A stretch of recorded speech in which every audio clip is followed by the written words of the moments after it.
Nossa mensagem de hoje está baseada no Salmo 119, versículos 97 a 104. O Salmo 119 é uma verdadeira obra de arte. É um salmo que tem 176 versículos, tem 22 estrofes. É um salmo chamado assim alfabético. Por quê? Porque cada uma das estrofes tem 8 versículos que iniciam com uma das letras do alfabeto hebraico na sua ordem natural.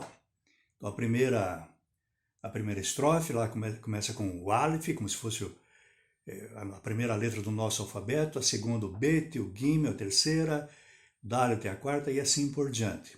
Então, cada estrofe realmente tem 8 versículos. Cada versículo, então, dentro da estrofe, inicia com a mesma letra do alfabeto. É uma beleza que não tem como traduzir para o português, porque o número de letras do alfabeto português, né, é diferente do número de letras do alfabeto hebraico. A nossa leitura, então, está em Salmo 119, 97 a 104. Aí é a 13ª estrofe. Provavelmente tenha em cima da tua versão uma palavrinha. A palavrinha ali é Nun. Nun é a 13ª letra do alfabeto hebraico. O que significa isso? Que cada um dos versículos começam, na língua original, com esta letrinha, a letrinha Nun, que corresponde ao nosso N. Okay? O texto diz assim: quanto amo a tua lei, é a minha meditação todo dia. O teu mandamento me torna mais sábio do que os meus inimigos, porque eu os tenho sempre comigo. Compreendo mais do que todos os meus mestres, porque medito nos teus testemunhos.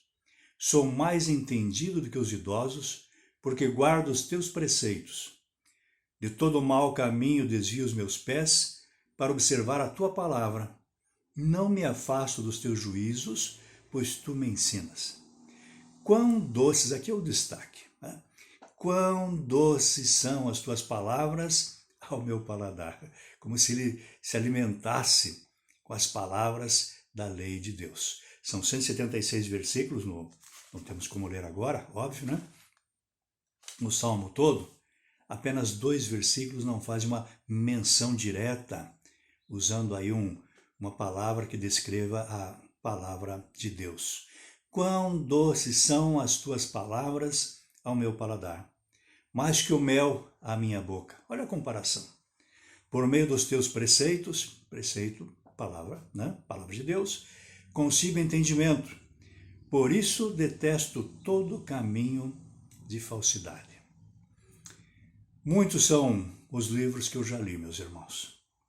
Desde a minha infância descobri aí o fascínio que os livros têm e tenho dedicado boa parte de minha vida à leitura.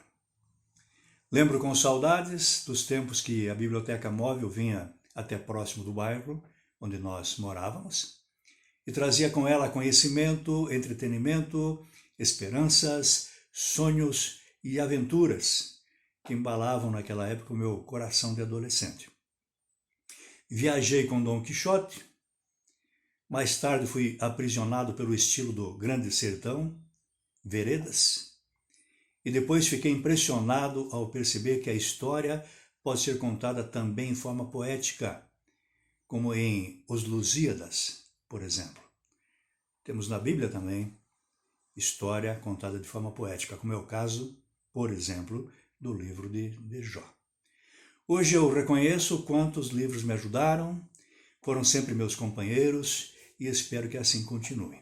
Tenho vários aqui e vários espalhados pela casa, né? Alguns pelo chão, e é assim que eu tenho trabalhado também. Amo livros. Mas procuro ser seletivo, pois eles são muitos e eles são numerosos, são muito mais do que aqueles que nós podemos ler. Assim, uma indicação de boa leitura é muito importante. No meu caso, eu não tenho dúvidas. Quando perguntado a respeito do melhor livro que eu já li, sempre respondo: a Bíblia. Quando perguntado a respeito de que livro está lendo agora, normalmente, entre outros, respondo: a Bíblia, porque a Bíblia não é para ser lida apenas uma vez. E quando me perguntam que livro eu indico, a resposta só poderia ser a mesma das anteriores: a Bíblia. Né? Este livro pode ser indicado sem medo, pois ele é garantia de boa leitura. Afinal, é o livro de maior tiragem de todos os tempos, contando aí com mais de 4 bilhões de volumes espalhados por todo o planeta. Isso é livro. Okay? Além do mais, não é um livro para ser lido apenas uma vez. É para ser lido durante a vida, pois além de apontar o caminho da salvação, nos dá orientações claras a respeito de como viver bem com Deus, com o próximo e conosco. Olha que maravilha. Este é o livro. É um livro que posso testemunhar, mudou minha vida e minha forma de pensar. Meus amigos, existem muitos livros, livros e livros, mas a Bíblia é o livro dos livros, o clássico por excelência. Uma pessoa instruída não pode deixar de ler este livro, ou melhor dizendo, né, esta coleção de livros, que é o grande destaque entre os demais. Como bem declarou aqui no texto que nós lemos, nesta porção, da 13ª estrofe do Salmo 119, como bem declarou o autor, na própria Bíblia, né? No texto base desta meditação, as palavras dele declaram muito bem o sentimento dele e também o meu a respeito deste livro. As palavras deste livro são mais doces do que o mel. Leia a Bíblia, prove e comprove esta verdade. Não deixe de ler o livro mais lido de todos os tempos, a Bíblia Sagrada.